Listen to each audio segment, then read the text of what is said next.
Assalamualaikum warahmatullahi wabarakatuh. Perkenalkan, nama saya Usatun Hasanah.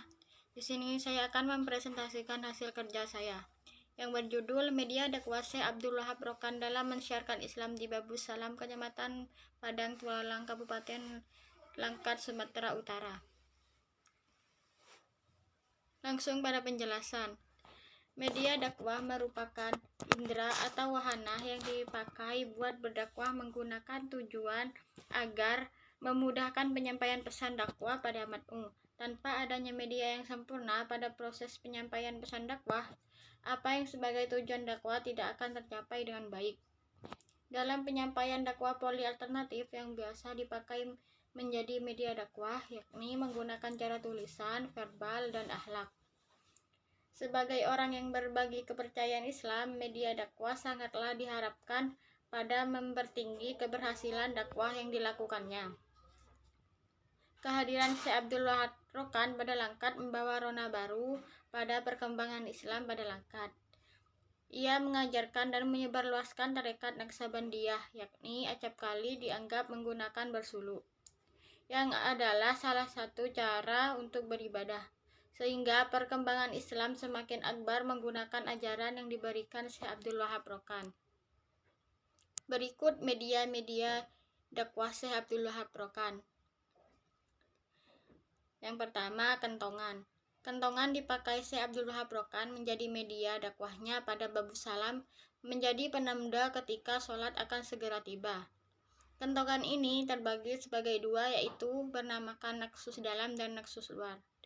Yang kedua, kaleng. Kaleng dibuat menyerupai bentuk teropong, yaitu mini di bagian pangkal dan lebar di bagian ujung. Adalah media yang dipakai oleh Syekh Abdul Wahab Rokan. Syekh Abdul Wahab Rokan memakai kaleng menjadi media dakwahnya. Kaleng ini diciptakan sang Syekh Abdul Wahab Rokan menjadi pengeras suara, dipakai ketika mengumandangkan azan, membaca munajat, dan bersolawat, namun kini tidak terpakai lagi. Yang ketiga, madrasah. Madrasah yang mempunyai fungsi sama, misalnya masjid, adalah media dakwah yang dipakai Syekh Abdul Wahab Rokan pada mensiarkan Islam. Syekh Abdul Wahab Rokan memakai madrasah menjadi lokasi buat melaksanakan sholat berjamaah, lokasi belajar mengaji, bersuluk, berzikir, belajar ilmu kepercayaan, dan menjadi lokasi buat bermusyawarah. Yang keempat, munajat. Syekh Abdul Wahab Rokan memakai munajat menjadi media dakwahnya. Munajat ini terdiri menurut beberapa bait syair yang diciptakan sang Syekh Abdul Wahab Rokan, pada dasarnya mengandung kebanggaan kepada Allah, doa mohon ampun, dan kelapangan hayati global dan akhirat. Menggunakan berkat Syekh Tarik Naqsabandiyah dan pengajar-pengajar dia dan wali-wali Allah yang soleh. Yang kelima, brosur-brosur dan siaran. Brosur-brosur dan siaran-siaran adalah risalah yang berisikan ajakan-ajakan buat mengikuti pengajian. Brosur-brosur dan siaran-siaran ini ditempelkan di pohon-pohon, tetapi kini tidak dipakai lagi karena rakyat Babus Salam ketika ini telah hafal dengan pengajiannya. Yang keenam, percetakan. Pada tahun 1326 Hijriah, Syekh Abdul Wahab Rokan mewakafkan suatu buah unit percetakan yang interpennya merupakan liter-liter Arab. Saat itu, kampung Babus Salam mengalami kemajuan sebagai akibatnya memerlukan bisnis pada bidang penerbitan.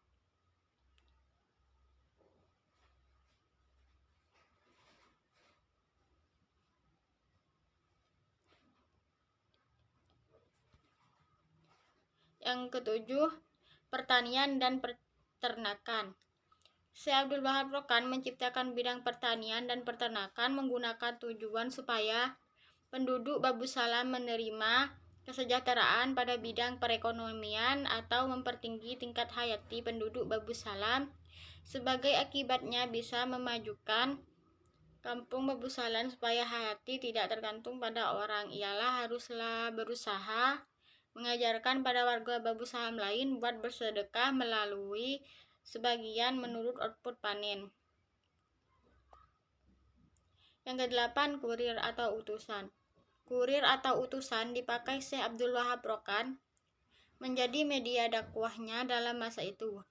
Pada masa itu, Syekh Abdul Wahab Rokan menerima sebuah penghargaan berdasarkan Raja Belanda, Wilhelmina, berupa suatu bintang kehormatan lantaran sudah berhasil membentuk Kampung Babu Salam sehingga maju pada bidang ekonomi dan memiliki lingkungan yang tentram dan damai. Yang kesembilan, lisan. Lisan dipakai Syekh Abdul Wahab Rokan pada mensiarkan Islam pada Babu Salam. Dengan media verbal memudahkan Syekh Abdul Wahab Rokan pada mengungkapkan ajaran-ajaran Islam. Media verbal yang dimaksud ialah pengajian, aturan-aturan kepercayaan yang dilaksanakan setiap sholat maghrib yang dipimpin oleh Syekh Abdul Wahab Rokan atau Tuan Pengajar Babu Salam sendiri.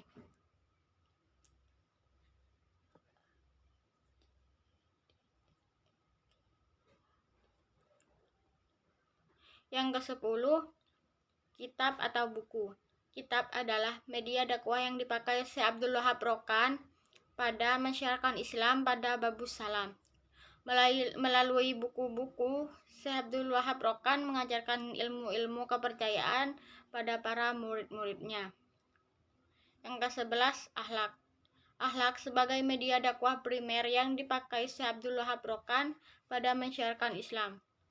Perkataan dan perbuatan sebagai model di masyarakat khususnya pada Babu Salam. Yang kedua, surat wasiat. Surat wasiat dipakai oleh Syekh Abdul Wahab Rokan menjadi media dakwahnya dalam masa itu. Surat tadi ditulis eksklusif Syekh Abdul Wahab Rokan dalam hari Jumat lepas 13 Muharram 1300 Hijriah yang terdiri menurut 44 pasal. Wasiat ini ditujukannya pada anak cucunya, baik anak kandung juga anak muridnya.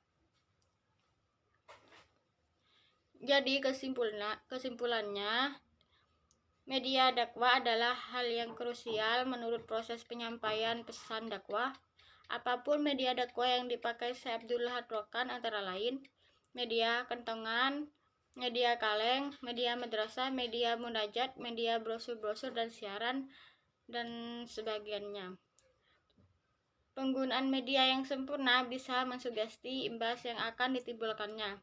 Efektif atau tidaknya media dakwah tadi tergantung dalam diri oleh dai pada menggunakan media dakwah yang dipilihnya dan melihat syarat dan penerima pesan dakwah, sebab pemilihan media dakwah yang sempurna akan mensugesti efeknya.